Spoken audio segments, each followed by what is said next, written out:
Quiet Riot. Depending on your rank, it's a different shape. I'm a modest Chevalier, which is the first. I think it sounds better than officier, doesn't it? Chevalier is a fabulous title. Yeah. So jealous.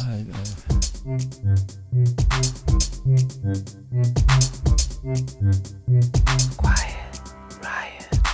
Hello and welcome back to Quiet Riot with me, Naomi Smith. And me, Andreou. Welcome to the podcast that is interested in making progress, not just shouting about it. We started this experiment genuinely not knowing whether there was a market out there for something that doesn't seek to make you angrier. And you have rewarded us with a massive hug, and we need you to continue putting the word out. The people who are exhausted by the chaos. The people who don't think everything needs to be a battle. The people who want to learn, understand and see the warmth and humour in politics and the people in it. We are the silent majority, it seems, so kick back, chill out and join our Quiet Riot. Welcome back to Quiet Riot. I'm Alex. And I'm Naomi. And I'm your producer, Kenny, your referee and umpire between this pair. New balls, please. On this week's show, the new Parliament is in and it looks almost disorientingly different. The Tory runners and riders are positioning themselves, while Labour seems to be getting on with government. And we try to understand the French result, to go behind the sensational headlines and get a feel for what is happening to our closest neighbour and how it all might shake out. To help us do that, we are delighted to welcome Olivier Morel to QRHQ. Olivier is a partner at the law firm Cripps. He's chair of the UK chapter of the French Foreign Trade Advisors, on the board of the French Chamber of Great Britain, and a Knight of the Légion d'Honneur. Welcome, Olivier. Chevalier, I should say. Thank you very much. Lovely to be here. Thank you for having me. Olivier, you experienced both countries fairly equally, and this time round the election campaigns even coincided. So was there a difference in tone in the treatment by the media, or is it just the heightened pitch and volume now something that we share across both countries? Well, spare a thought that I've voted 3 times in a week for 3 very important elections, and that's not counting the European elections a few month weeks before. Yeah. Exactly. So we had on one Sunday the first round of the French elections, on the Thursday the British elections, on the Sunday the second round of the French.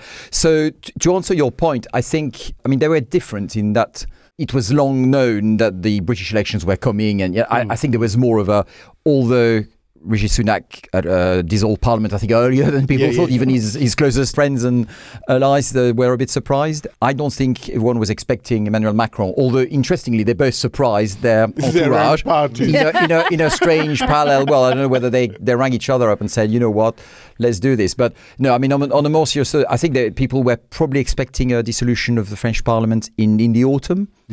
But, leaving the Olympics, everyone thought, surely, nothing's going to happen over the summer. So why create this chaos? Anyway, it's happened. I think the campaign in France was incredibly short, a bit like here, I suppose, but even shorter. And I guess, I suppose if I can just pick the biggest surprise is how quickly particularly the left-wing parties coalesced together in a grouping. I know, unprecedented. Yes, which and these are sometimes strange bedfellows because they agree on being together against the far right, but I don't think there's much they agree on elsewhere. As the last few days has shown, they are now still discussing amongst themselves, who should be there leading, and I mean everything has been put in the mix, even former trade unionists, people in civil society, you name it. So I think this is going on. Someone to agree on. But the campaign is. Well, campaigns are campaigns.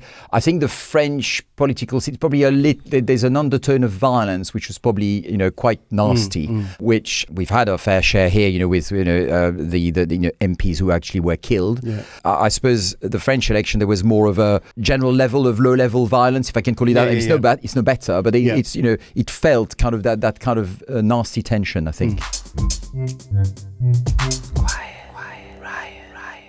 It's that time again, when Alex and I fail to bring you the week in 60 seconds. This week, no editing, people. Ready? Ready. In 3, 2, 1, go.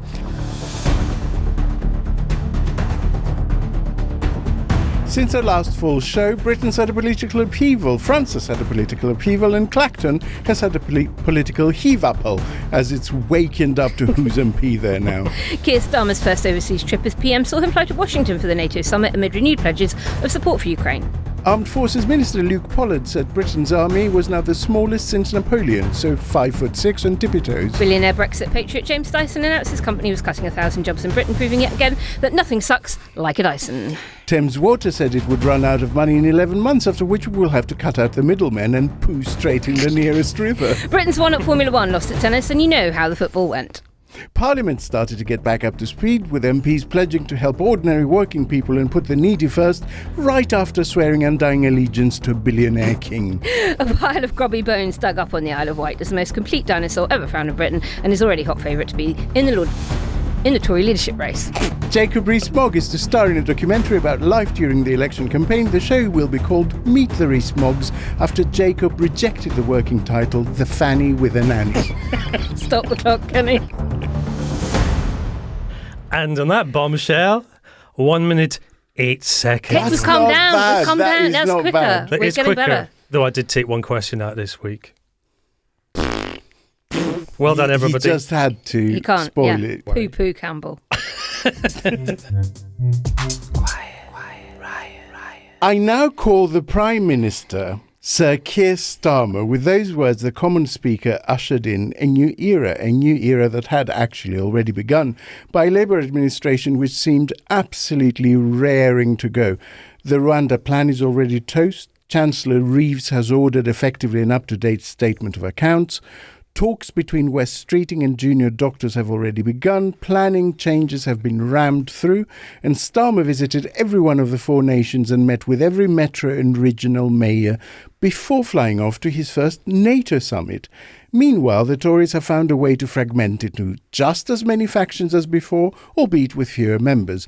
One of them appears to be just Mark Francois, angrily demanding a do-over of the 1922 election after he was given the wrong time, he says.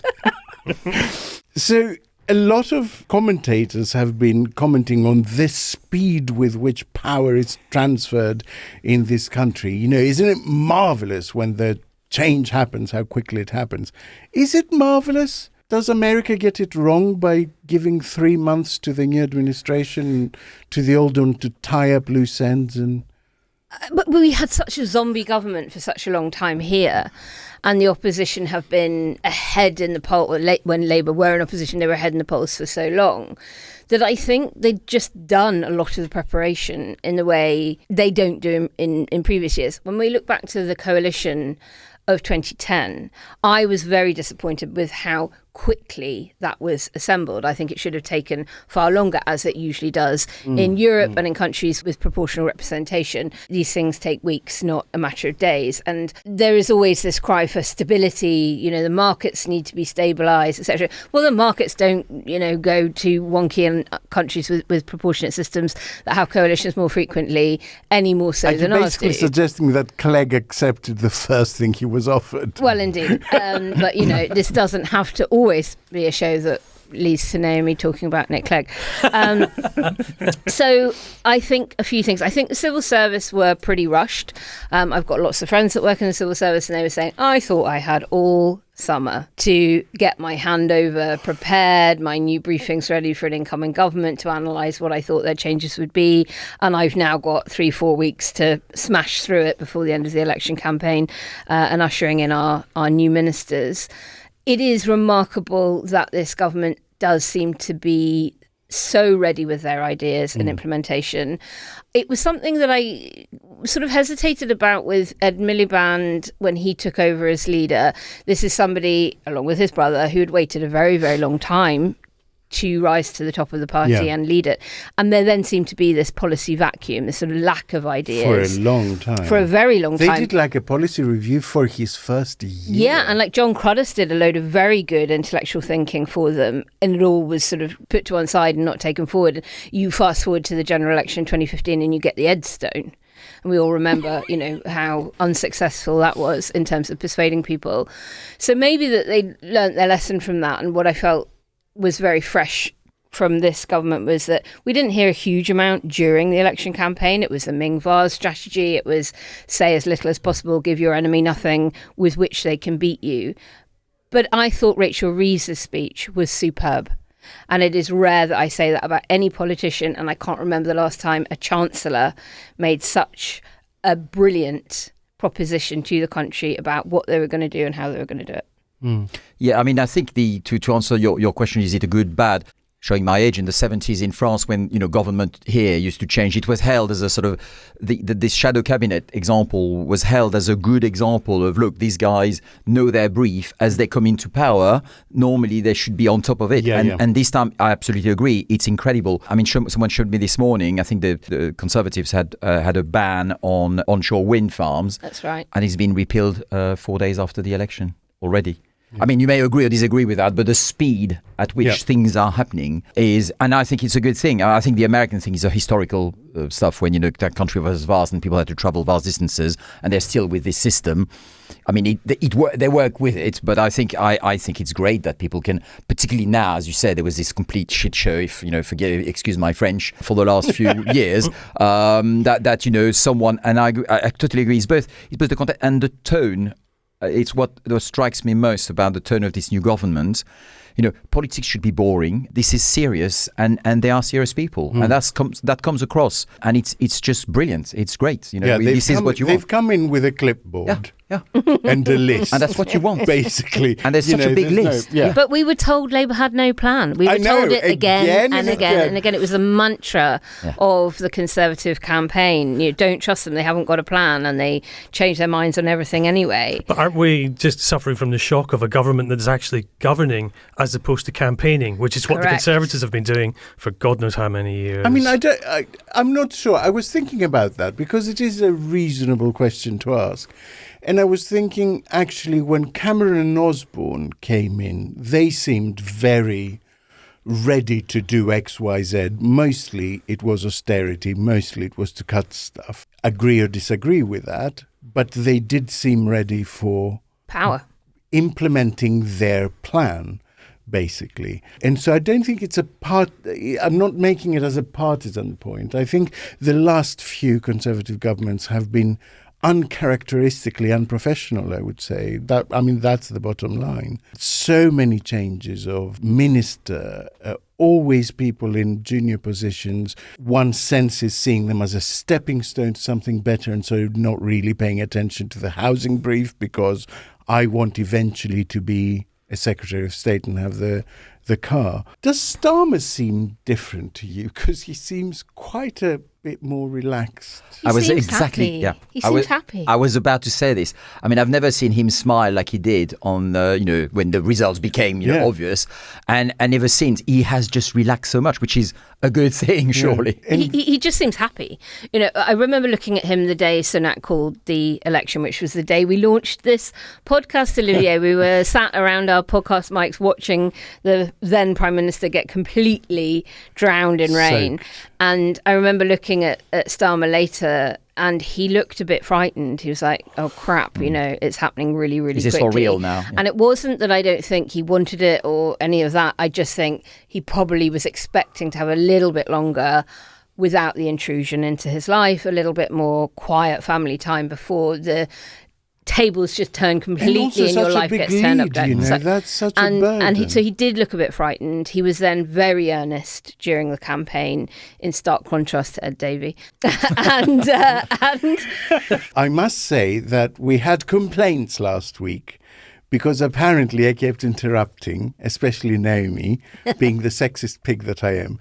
So this week, in order to make things very fair and martial, I get to interrupt you all the time. We will implement a system, of holding the item. Get on with it. I'm talking so with you. Whoever is holding Alex's penis gets to speak. You got us cancelled already, Alex. I can't believe it. We're only a few weeks old. Where were we? Starmer looked happy, and he wasn't even having to hold your penis to look that happy. He looks very happy. He looks very relaxed, grinning from ear to ear. Yeah. But so do they all. Yeah. You know, my sort of Rachel Reeves well, exactly looks my view radiant.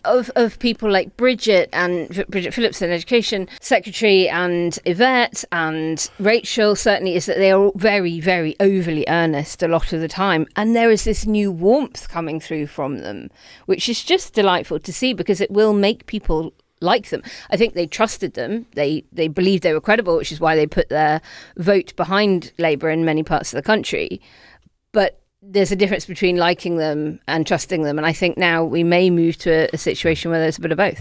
And I think, I guess, you sense Labour lives with the Kinnock moment forever. They've got that absolute fear. We're that, all you know, right. The Kinnock moment, the thing, like he completely threw it away. Yeah. Whether he did or not, I don't know. But it's that, I think, at the back of their mind that terrifying. Yeah, absolutely. the muscle memory. Yeah. But at what point during the election, to go back to last week, did you stop worrying Naomi? That's a very good question, Kenny. My team kept saying to me, "Are you all right? Are you all right? All right?" Which obviously meant that I was giving off very "I'm not all right" vibes on the evening. And then the exit poll came in and they all looked at me to see what my reaction would be. And it was, I saw the Labour figure and the Lib Dem figure, and then I saw the Reform figure, which at that time was 13. Yeah. And we had in some of our most worrying MRPs had them on about 9 or 10. So that was like a real dagger in the heart. I was like, oh God, no. So I was sort of immediately tempered. And then I realised, okay, no, in order for that to be right, this, that and the other must have happened. So no, the exit poll must be wrong. And Alex and I started WhatsApping each other and we were both saying, we both agreed it was probably a bullshit exit poll. And as the result, so it was probably about 2 a.m, 3 a.m. before I suddenly went, we've done it. It's okay. It's going to be all right. Yeah. Keir is off the Once hook. I think I started colouring in some real constituencies, I breathed a sigh of relief. But not even at the exit poll. There was still a tiny Do you part have of me. exit polls in France, Olivier? Very much so, and it's the same. And for the presidential election, and I'm not sure what the technicalities is, but at literally when the polls close at 8 o'clock. At 8 o'clock, 1 second, they know who's been elected. And it's never failed. And they know absolutely. And for the parliamentary elections, they've got exit polls in very much the same way. And again, they're pretty accurate. I mean, this time, in the same way, actually, the early predictions were for the far right, the Rassemblement National, to get more than they eventually got. But it was all, within sort of a range that was so you get a very, very good idea straight on. In Greece the same. As soon as the polls close, I mean, by midnight certainly you have the actual result. You've had enough real votes to basically know that it's the real result. John Curtis, a famous pollster, said at a meeting with UK and Changing Europe at some point, and it got replayed on polling day, that he knows the exit poll result at 2 p.m. and he then has to not say anything until 10 p.m. And I cannot tell you how much restraint it took for me to not ring him. I mean, like, John, I got to know. I've got to just don't have to tell me numbers. Just say good or not. So good or bad. Can I just tell you, because I had the same thing, because Ed Conway was in the room this year, in that room where they feed all the information in, and they don't even let them take any phones. No, I in. know. So I knew you one wouldn't has. tell me, but No, you couldn't have called him. No. He doesn't have his phone with him. But it's the same in France. You've got, I think it's the Home Office in France that several hours before know the results. And I was watching the French results, and there was one particular journalist, who's a veteran, Andreou. He's been in politics and he knew. And he was doing very well, because even inadvertently you might say something that said, so what do you think? And I could see the co-hosts were sort of taunting him to say something that might give the game away. And he was brilliant. He was brilliant at kind of somehow coming with a witty line that still didn't give the game away at all. But it's the same kind of idea. There are people who know, and then you see the result. I think I would like them to identify a particularly enigmatic woman in the Home Office, a la Gioconda, to just cut to her either smiling or frowning, but you don't know. Right, composition of the new Commons. I have some stats. 264 female women. MPs. We call them women, not females. 264 women MPs. That's up 44 from last time. 89 ethnic minority MPs. That's up 24 from last time. 63 LGBT MPs. That's exactly the same as last time. And it says the asterisk is openly as of 2024. But given how few Conservative MPs It's there probably are, accurate. That's probably we're probably not going to get too many more coming out. Oh, God. There was also the leaked Jeremy Hunt memo where he admitted basically the reason they called an early election is that they were told by the OBR there would be no room for tax cuts. That says to me that they went to the country with a deliberate deception. Conservatives? Yeah. Really? I'm shocked. I don't want to. I really don't want to normalize it because yes, politicians will massage the truth, but it's usually within parameters. 350 million on the side of a bus. Yeah. Well, I think that was the opening salvo of the decline that we're now seeing. I don't think the two are unconnected. I think that 350 million on the side of the bus was the first time that a politician decided, let's just tell them anything. Turkey's about to, fees. That 60 million Lib Dems, Turkish people 2010. I don't know. I think. Well, go on. Tuition fees, 2010. Lib Dems. Yeah. Well, I mean, okay. I know. He had no intention. I know you dislike He'd that. been trying within. Yeah, I know you dislike we're not that, going to make this name. He doesn't like Nick. No, but they weren't in government on their own, and I think it. No. Nick Clegg had been trying to reverse party policy on the conference floor on tuition fees for years. Right. But yet allowed it to be a big narrative of the 2010 general election campaign. So it's not just Conservatives, as you say, it's politicians of all stripes, and it didn't begin with 350 million on the side of the bus, though that is easily the biggest, most whopping, blatant lie that we've had in recent years, and certainly will have helped set a tone for that becoming much more acceptable. But we're talking about wino repercussions for having run a campaign pointing to Labour saying, they'll raise your taxes. I mean, the number of attack adverts that they were pumping out in the last few days of the campaign at anyone and everyone saying, you will be poorer, they will tax you more, only we will cut taxes. And now we find out they absolutely were not going to cut taxes, even with a remote chance of them being able to form government after the election. And the reason I'm raising it is because I've noticed a tendency, even in the first few days in the media, there was a Kay Burley interview this morning with Luke Pollard on defence, where they're kind of holding them to conservative promises like this 2.5% of GDP on defence. They're going, well, this is urgent. Why can't you just promise it? And it's like you're holding them to a promise that was a lie in the first place that they knew they would never have to implement, because by that point they were 20 points behind the polls. So they were saying anything. And now you're using that as a sort of yardstick for the new government coming in and saying, why are you not being as generous as these people were when they were making it up? And I don't understand how that is allowed to play out.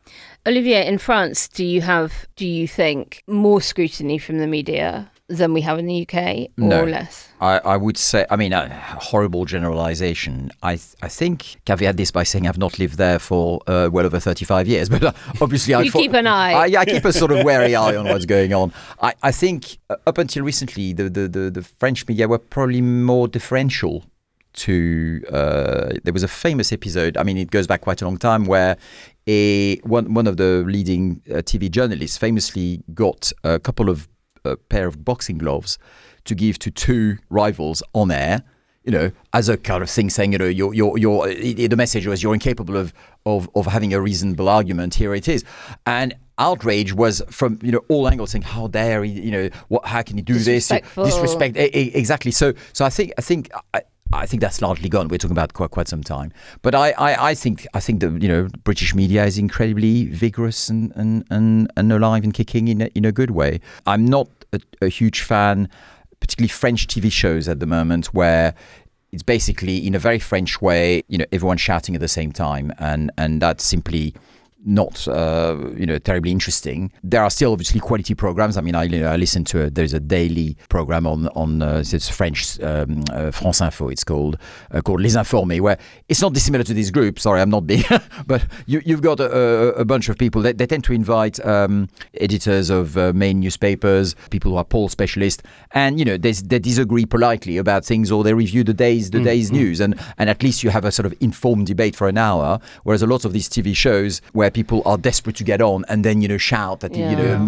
sound bites and you're bursting my dream. I really hope I'm sorry. And maybe it's the Europhile in me, but I just wanted the French media to have this sophistication that we're lacking maybe a bit here in the UK. I have to say, Greece is that times 10. Yep. Literally the style of the shows is to get as many people in little windows around the screen, sort of throw them a bone and just let them shout at each other for half an hour and then move on to the next subject and bring up other people in windows and do the same. It's horrible.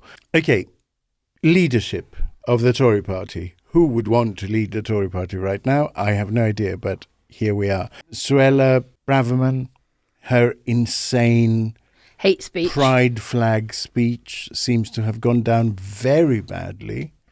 It seems to have pretty much knocked her out of the contest as far as MPs are concerned. But in the poll among Tory members, she's still second. So the figures of the poll are Kemi Badenoch is on 31%, then Suella Braverman on 16%, then Tom Tugendhat on 15%. Jeremy Hunt is after that, but he's already said he's not interested. James Cleverly is the next one, down on 10%, and Robert Jenrick on 7%. Which way do we think they're going to go? I mean, I know it's easy to say the members always want the hardest right person, but that poll would sort of belie that, right? They're not going for the Braverman and Jenrick. Because Kemi is very right-wing. Yeah. And not as foolish as Braverman with her words. That's why. I think she's more polished, you're right, yeah. in the way in which she comes across, but her views are like, wow. Yeah. So Braverman not only had that misstep, but her campaign leader has now defected to Robert Jenrick's campaign, meaning she may even struggle to get two MPs to nominate her. And we still don't know that it will necessarily go to the membership. I mean, it may not. I think what you've got to bear in mind, as awful as these people have shown themselves to be, and as appalling as a campaign as the party ran, they are very, very good at politics. And they are ruthless. And I think the MPs that are left will know and will understand the risk of going to the membership with it, and the realpolitik of where the country is, where they're in second places, who they're going to be fighting. And Labour and the Conservatives are still going to be the main challengers to one another at the next election. I think they are now at a place where they need to prove that kernel of being really good at politics is still present in the party. I'm not sure I've seen much evidence of it in the last few years. They shapeshift very quickly. They've given themselves time to do that as well. Yes, sure, but look at the interventions today. I mean, David Frost. I mean, a party that considers David Frost as some sort of intellectual giant who's never been elected to anything, who is a minor lobbyist, that somehow ended up with the fate of the country in his hand. The popular Conservatives, I was looking at their little poster for their last big conference, and their poster boys and girls were Liz Truss, Jacob Rees-Mogg, Simon Clarke and Ranil Jayawardena, and all of them are unpopular. All of these guardians of what's meant to be popular, all of them could not hold on to their own seat, in some cases with very comfortable majorities. But Kenny, you were saying that they're giving themselves time, that Sunak hasn't resigned on the spot a la Cameron. And all the gossip that's coming out is chat of it going to be a Christmas decision, essentially. That's a present for us all to look forward to, isn't it? What's that coming down the chimney? Listener Alex asks, can you rank the Tory leadership contenders by how likely they are to get fewer seats than the Lib Dems in 2029? Oh my goodness. Look, it's hard to say without knowing which votes and seats they're all going to chase.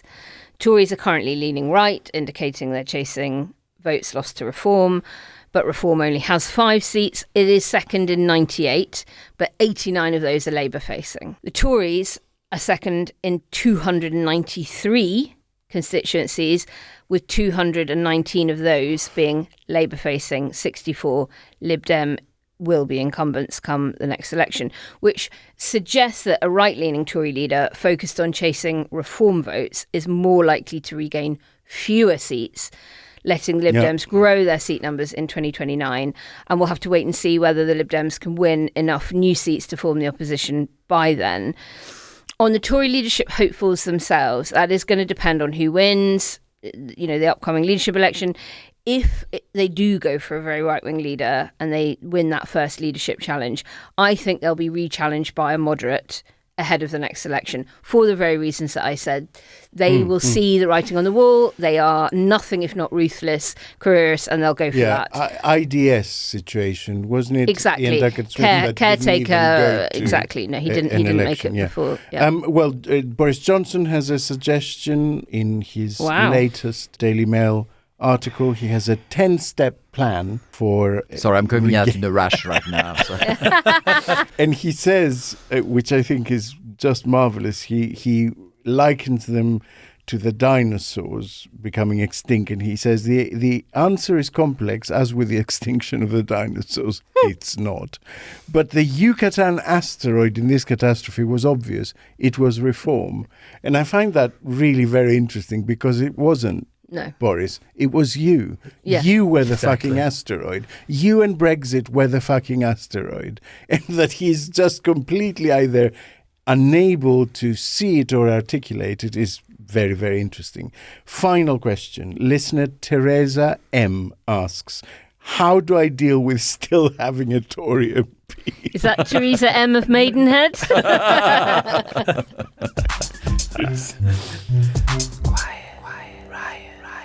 And now it's that time of the week. It's time to tune our banjos and prepare for this week's terrifying example of wokeness. It's time for Wokey Dokey. Wokey Dokey. Wokey Dokey. Alex, what have you got for us? This week comes courtesy of the Mail's TV critic, Christopher Stevens, who took time off from writing agenda-free essays like Douglas is Cancelled, A Chilling Tale of Our Woke Times, Bravo Paul Whitehouse for daring to remind us of Benny Hill's joyful slapstick, and With That Blood-Curling Cackle, Suran Jones should be cast as a witch. So he ventures wide-eyed into actual politics to bemoan his beloved Bristol's electoral choices, designating not just Bristol woke, but seemingly democracy. Echo greetings to readers of all genders from Greenland, the piece begins. Oh my God. And goes downhill from there. Greens getting 56% of the vote, he writes, might seem improbable in a neighbourhood where more than half the front gardens have been paved over to provide parking for the fleets of Audis, BMWs and Mercedes, but take a short stroll into the more historic Georgian streets where high-windowed mansions have been diced up into student bedsits, and you'll encounter a cacophony of woke. So students, bicycles, Gaza, marijuana, vegan food, low emissions, all of it gets it equally from Christopher, who notes, inter alia, that analysis of wastewater shows a higher concentration of cocaine in Bristol than in Amsterdam. To which I have to say my instinctive response was, for the source of that, Christopher, you would be better off looking at the suburbs full of BMWs and Audis than students' bedsits. And SW1. Bristol was the UK's first cycling city, he writes, the first to be designated a European green capital, and the first to announce plans to become carbon neutral. I mean, he says all of this as if it's a really bad thing. But we're staying put, he concludes heroically. Bristol is still a uniquely special place. Our garden has seen badgers this year, and lizards, owls, hedgehogs, and sparrowhawks. That's the kind of green we love. Where do you even start? Where do you even start?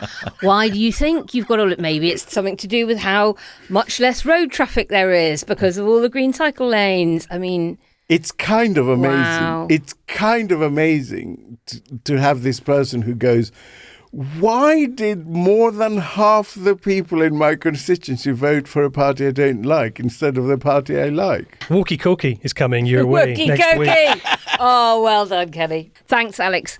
Listeners, if you've stumbled across anything we need to add to the Wider Woke Club, do send it in to quietriotpod@gmail.com. Wokey Dokey. On the 26th of June, French President Emmanuel Macron presided over the regular Council of Ministers, making certain appointments in civil servant posts that were vacant. Marine Le Pen accused him of an administrative coup d'etat. She said he was making those appointments in order to prevent her protégé, Jordan Bardella, from governing the country as he wishes. Talk about counting your poussins before they hatch. Fast forward 20 days, and her niece's partner, Bardella, came not first, not second, but third. Olivier, just how bad a result was this for Rassemblement National? They seem to think they completely had it in the bag. Yes, it's. I think what's interesting, what you've mentioned about her, saying we're being victim again. That's a playbook that they've done for a very long time. The establishment. It's a bit like we've heard Farage do this.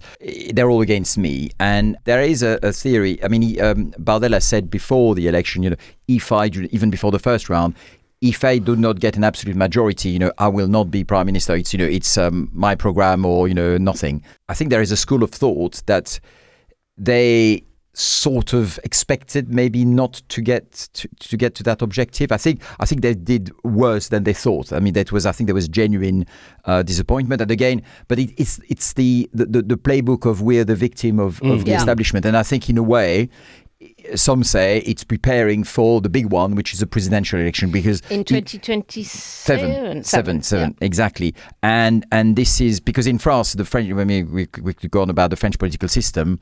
The way it's set up, really, the president has a lot of powers, which is causing a problem now because there's a deadlock with three political forces that really can't talk to each other at the moment, anyway. But to come back to your point, yes, I think they are. I suspect there is an element of doing that usual playbook of we're the victim, and it's a Trump technique. Yeah. It's just retrenching, saying look at that. They are stopping us from. But that argument would be easier to make if they were the top party, but short of a majority, which meant because no one would work with them, they were sat out of power. Yes. When you're third, it's a little harder to make the argument that they're, correct. And what was the kind of demographic shift between those who a fortnight before had backed that party and then changed their minds and voted differently in the second round? Well, I think who switched? What happened? There's not. I'm not sure there is so much of a switch. Yeah, I mean, I'm not a political analyst, but I think what happened is you first round you vote for whoever is on the ballot paper. And then only the top, the one who've reached more than, I think, 12.5% get to the second round. Yeah, and as we well know now, a lot of third place candidates withdrew in a sort of Republican pact, they call it, anything but the far right. So I think those people they may have voted communist or socialist or said, right, well, we'll back a Macron candidate for, as an expression, or a right-wing candidate, but not far right, just because we just stop. So there was a real efficiency. I think so. On the left in terms of the vote I think that was, yes, if there was a big surprise, that was that. I think people did not expect it to be so kind of, I wouldn't say regimented, but I mean, in effect, there's so much, the French Parliament for the last 2 years has been not quite at war, but I mean, it's been a very troublesome place with a lot of, there's no overall majority. So the government's had trouble getting its legislation through. And it's, one of the motivations people think for Macron to call the election. But people were not expecting, I think, for this suddenly, particularly given the short time they had, for this very organized, putting your votes in, the box in the candidates you do not support, but because it wasn't far right. In the first round, there's a result that really stuck with me. The actual leader of the Communist Party, Fabien Roussel, he lost his seat in the sort of the French equivalent, I would say, of the Red Wall. The sort of north like used to be industrial, is now, and the communists have held that seat for over 60 years, and it went straight to a Rassemblement National candidate outright in the first round. They got more than 50%. And I just wonder, are we seeing a little bit of the horseshoe theory in action? I mean, which is anathema to the left to say, you're not that far away from the far right. But we are seeing real-time switching from traditionally very left voters straight to Le Pen's camp. Well, that's if you had watched French politics for a long time, since the Soviet Union collapsed and obviously the communist parties sort of disappeared as a force France had a very big, very powerful communist party, which was a straight inheritance from the Second World War, the resistance, and then they fought, they were the largest party, I think, after the war, and remained until the 80s, a very large party. When that collapsed, they kind of disappeared as a force, and they were hoovered up by the far right, which is, as you say, quite, on one level surprising, but some say, well, actually, you know what, you're not that far off. And so these people who would, from one generation to the next would be, voting communist as a norm, have switched to the other side, working class, people who feel, no one represents them. They're kind of, they feel left over, they feel, left behind. The same sort of dynamics as some of the people who voted for Brexit, because... Trump. Oh, yeah. Someone points to, this is their fault. Well, my life is horrible. So yes, I'll do that. And Olivier, you touched on this at the top of the show, the timing. And when, it was a surprise and everyone thought, well, with the Olympics coming, there's no way he would do anything until the autumn. So if you view Macron's bet in calling an early election as thinking he could win it, then he's lost. If you perceived it, at least in part, to essentially call French voters bluff and interrupt the narrative of the far right on the path to power, then he has probably won. Which do you think of those might be closer to the truth? I'm not in his head. There's been plenty of speculation. You're absolutely right. This is an interesting point.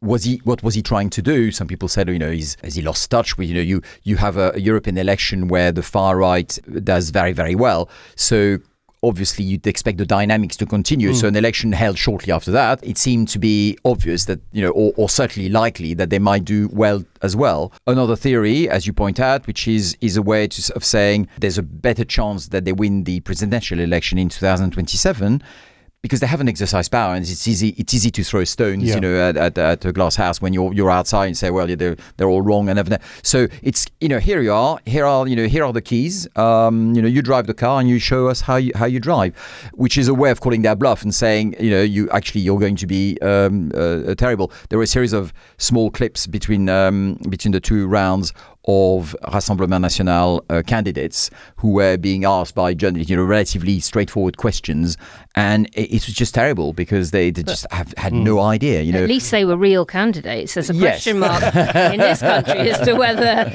some of those more populist candidates even exist. But you see, that's always the problem with that sort of party, and I think we have seen it here with Reform as well. Which is why it is the presidential election that is their best chance, because they can control that message very tightly. Correct. It's all about the top and all about the sophistication of the dog whistle, not saying the thing you mustn't say, not going too far. The moment you involve 600 and something candidates, You know, they're going to be asked stuff by journalists, and a lot of them are cranks. And as you said, the speed played a part because the party even sort of tried to justify and said, oh well, you know, we had to kind of get together lots of people, so of course there were a few oddballs. Exactly. Guess why they went to you? Because right? you know, I think as you said before, you know, sort of like Farage being, you know, surprised there are some racists in his party. Oh really? You know, it's kind of funny that it's the same that, you know, you're going to end up. It was going to attract these people, and the speed sort of amplified that. I don't know what the exact motivation, but these are some of the reasons why. There's a reported phrase that he would have said, the president would have said to someone as a throwaway remark, you know, I've thrown a live grenade out there and we're going to find out. It's been denied. Right. Some news have said no, it's true. So I have no idea. Do you know if there's much fake news and AI and deep fakes happening within French politics? And we've had a good bit of it here, but actually not quite as much as I anticipated there would be. There was Keir Starmer wearing a pink hijab that went round. I think there is a little bit. I think the same sort of level. Yeah, there is some, but not, as you say, not as much as one would fear. I'm sure the Russians are at it and others. So Macron has asked Gabriel Attal to stay on while this develops, basically, I suspect with one eye on the Olympics. The left-wing alliance is organising a big march in Paris to the presidential residence to demand the president instructs them to form a government. But isn't the main problem that the leader of that alliance, Mélenchon, is disliked by other factions, including in that alliance? Like the socialists don't like him, the Greens don't like him. Correct. I mean, even within his own, his entourage, there are people who, starting distancing themselves from him. I think there is this interesting. The French Constitution, it's a written constitution, so a lot of it is scripted, and what happens at what point. But the one thing that does not appear in right is the president can actually appoint who he likes. I mean, it has consequences, of course, because if he then appoints someone, a prime minister, who then is responsible before parliament, the government will then fall quite quickly. Yeah. But the president, so I think what's possibly, speculating what's happening is, yes, you have to have a caretaker prime minister. You can't just leave the country without the government. So he's staying on, but he's also kind of waiting for it to, fester and for them to continue the infighting. To try and maybe peel away some possibly, Greens, some socialists, some... Yeah, I think he's because where we are at the moment is basically we have three roughly equal size blocks, none of which want to work with each other. That's what they say right now. All of them said it's sort of everything or nothing. And I think he's possibly the hope is that with time, marching on, that will just start to unravel. The New Popular Front, as they call themselves, again, is a coalition that came together very quickly and more quickly than I think anyone realized, and held together so far. But it's been a very short time, and now is, I think, the real test when it comes to try and identify someone in their rank. And even if they did, that bloc would still have only, as you say, is the biggest side of the vote, but it's 3 or 4 parties. So it's going to be very difficult, I think, to for them to succeed in that technique. We've had a listener question that I actually would love to pick your brains on as well, Olivier, and largely because of what's happening in America at the moment with Biden and whether or not he will be replaced. So listener Capanosity and Function asks, assuming Le Pen runs again in 27 for the presidential, has the French election thrown up any viable candidates to stand against her?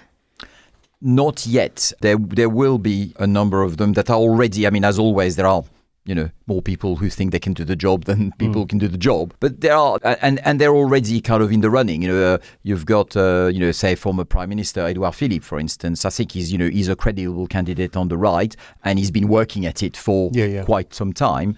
François Hollande is back. Yes, I know, but it's a funny one. It is an interesting one. Yes, it was unexpected, but fair enough. I think there will be a number of, and you may see. I mean, if a week is a long time in politics, I mean, 3 years is quite a long time. So you could still see some people emerge. After all, Emmanuel Macron, took like 9 months from being a member of a government, leaving the government to create a That's think true. tank. It was very quick. Think tank in the summer of 16 to following May being elected. So you may see, but I think there will be, and I'll be cautiously optimistic. I think if this election has shown one thing, yes, the sort of the largely the left and centre can't agree amongst themselves, but they agree on one thing. There seems to be a sufficient bloc that does not want a far-right government in France. So, it's not great that there is a proportion, but, there are electors and there are reasons why they might vote like that. That's democracy. So, I don't know. I cannot see the election of a far-right candidate in France in 3 years' time. As I say, 3 years is a long time, but so there will be candidates. We'll get you back on the show in 2027. I think we'll get you back on the show before then, to be honest. A final question from listener Gavin's Cornish Inferno. He asks, do you think France were too defensive, or was Spain's attack too good? I think no. It's I think Spain were the better team to quite right. I mean, I've been obviously talking about this. I think there's been a phenomenon, and I'm not at all. I mean, rugby is my game, so I've just watched football with a little bit of detachment, if you can.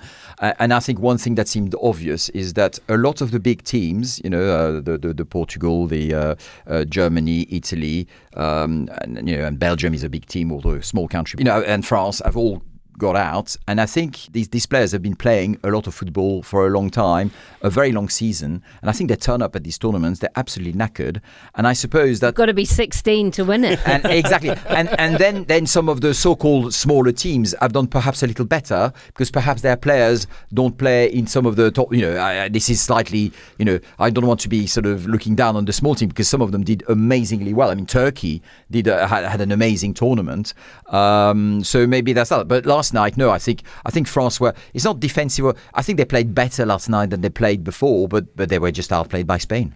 I'm going to give listeners a call to action because we haven't done it today, and it's very easy, I think, after an election to go, phew, I've marked a cross in a box. That's my bit done. So what I want to say to listeners is find a civil organisation that you want to contribute to or join and do it, because actually this is the key moment where everyone goes, phew, I don't need to worry about it, we now have a Labour government. But actually organisations like Best for Britain, like Hope Not Hate, 38 Degrees, 3 Million, the Joint Council for the Welfare of Immigrants, they really need your support right now, because this is when their funds go right down, and this is actually when they need to lobby the government as hard as possible on their various agendas. And when if you're a member of a party, like join Labour Movement for Europe or the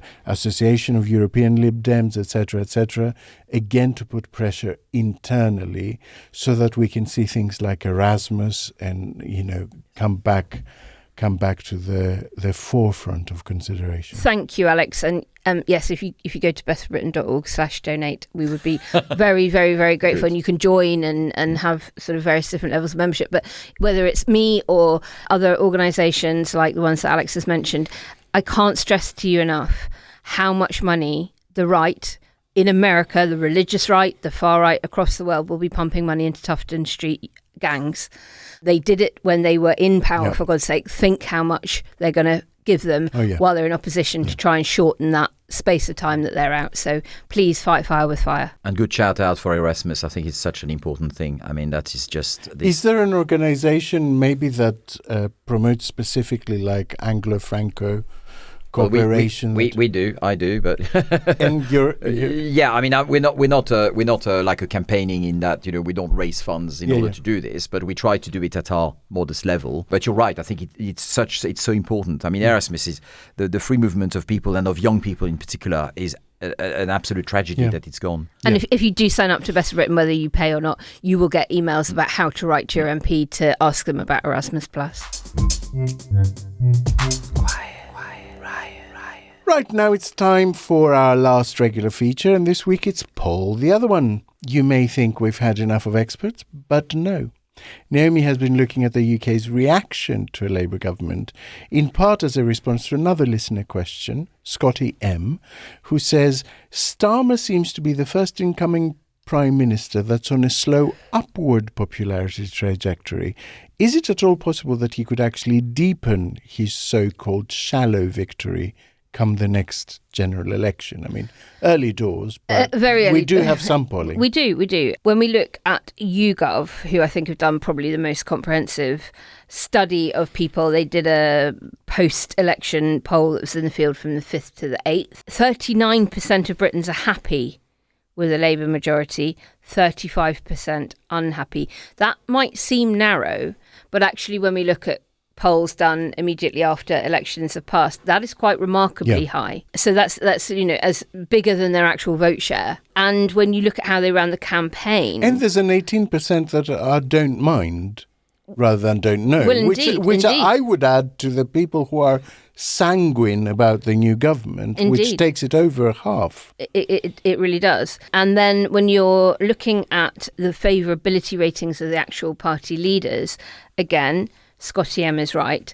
It does appear that Keir Starmer has got a pretty decent net score on the favourable, unfavourable. Ed Davey became very net favourable over the course of his campaign. Sunak did not. I mean, the net unfavourable was wide at the beginning. It widened throughout. It remained wide right at the end. Same for Nigel Farage and the Green leaders kind of bobbing around. Carla Denyer getting a bit more profile and being slightly more popular. Keir Starmer actually gained 8 points. That's right, 8 points, which is really, unusual. I mean, you think it's not even 8 days ago. Yeah. He's gaining more than a point a day, which is it is remarkable. And I think, it's difficult to maintain that. It's easy to have an early hit, a good first album.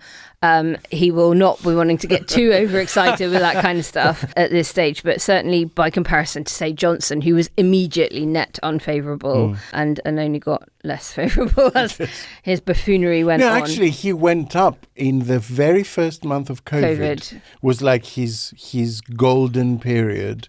And it was actually when the Conservatives had the biggest gap.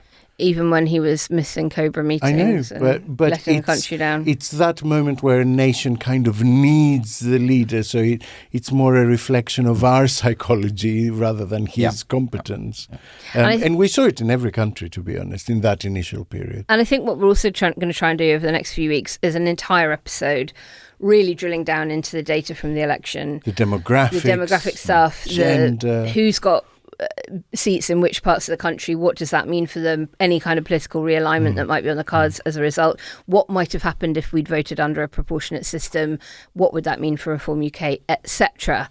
So keep your ears peeled for that. But until then, we're going to bring this week's episode to a close.